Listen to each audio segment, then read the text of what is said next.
Today, we're going to look at society through a completely new lens. Seriously, forget everything you think you know, forget the politics, the headlines, all of that. We're going to see society for what it really is, a massive, powerful system that you plug into every single day. And here's the kicker. It can either supercharge your life or drain you completely. So when you think about society, what comes to mind? Is it really just a bunch of people living in the same country or city? I mean, that's the standard definition, right? But I think there's a much more useful way to look at it. What if, instead, we reframe society as a giant collaborative energy processing grid? Yeah, you heard that right. An environment that can either take your personal efforts and amplify them 1,000 times, or one that can just completely drain your battery, leaving you tired and wondering where the day went.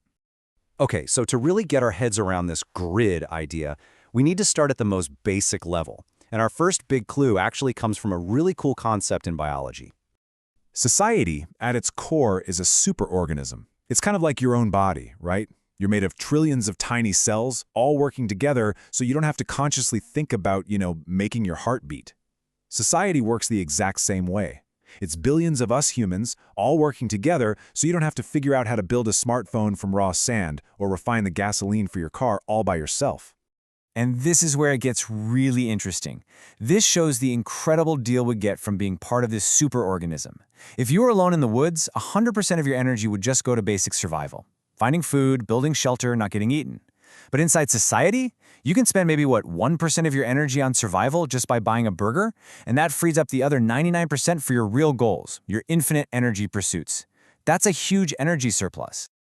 But of course, there's a catch. There's always a catch, right? The price for all this incredible efficiency is conformity. The grid, the superorganism, needs stability to work. It needs you to be predictable. It needs you to stop at red lights, pay your taxes, and generally follow the rules. That conformity, well, that's the tax you pay for all the benefits. So, this all sounds pretty abstract, but how does this big social grid actually impact your day-to-day life? Well, it turns out it works through 3 incredibly powerful and often invisible forces that are shaping your decisions right now. The first force we can call social gravity. And it's just like it sounds.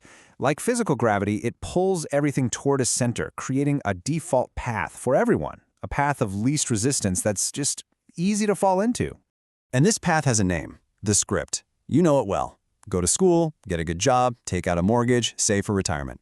Now, if you follow this script, things are usually pretty smooth. Society supports you. But the second you try to step off that path, maybe to start a crazy new business or become an artist, you feel it. You feel this tangible drag, this resistance.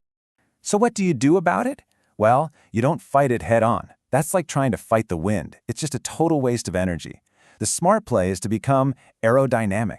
You learn to understand the social currents and navigate them cleverly so you can move towards your own unique goals without losing all your momentum. All right, on to the second force, the marketplace. This is where your personal energy really connects with the outside world, and it operates on a very simple and sometimes pretty tough principle. See, the grid runs on one thing: utility. It doesn't care how hard you work or how pure your intentions are. It only cares about what you provide. To get resources back from the grid, whether it's money or status or influence, you have to plug your personal energy into a social socket. You have to solve a problem, create something useful, or provide a service that the superorganism actually values. And that brings us to the third force. And this one's the dangerous one. This is the dark side of the grid. It's a mechanism designed not to support you, but to actually hijack your energy for its own purposes. It's called the lust engine. The engine's tools are everywhere. Advertising, social media, the obsession with status symbols, these are all dopamine hooks. They're designed to make you feel like you're not quite enough, to keep you constantly seeking the next thing, the next purchase, the next upgrade. The engine wants you working a job you hate to buy things you don't need. This, my friends, is a massive energy leak. But it's not all bad news. Not at all. The grid isn't just a system of control. It also provides this incredible, often invisible infrastructure. And if you know how to use it, it's the ultimate launchpad for your goals. These are the hidden pillars that make our entire world possible. Think about something as simple as trust. Every time you drive through a green light, you are literally betting your life that a total stranger will stop at their red light. That's the social contract in action. Or think about currency. What is it really? It's just a portable form of social energy, a way to trade your work today for a meal a week from now. So the real takeaway here is that trying to be anti-society is just a colossal waste of time. It's like deciding you're going to be anti-gravity. You can't win. The smart move is to leverage this amazing infrastructure, the legal system, the internet, the financial markets, as the launchpad for your own ambitions. Okay, so we've broken down the grid, we've looked at its forces, and we've seen its infrastructure. So how in the world do you put this all together into a real practical strategy? How do you not just survive in this grid, but actually thrive? The source material gives us a really powerful metaphor for this, and I love it. Treat society like a nuclear power plant. Think about it. It's a source of almost unimaginable, nearly infinite energy. But it's also incredibly dangerous if you don't handle it with respect and a whole lot of wisdom. This metaphor gives us 3 simple rules to live by. First, use the shielding. That means using the laws, contracts, and systems to protect your health, your time, and your focus.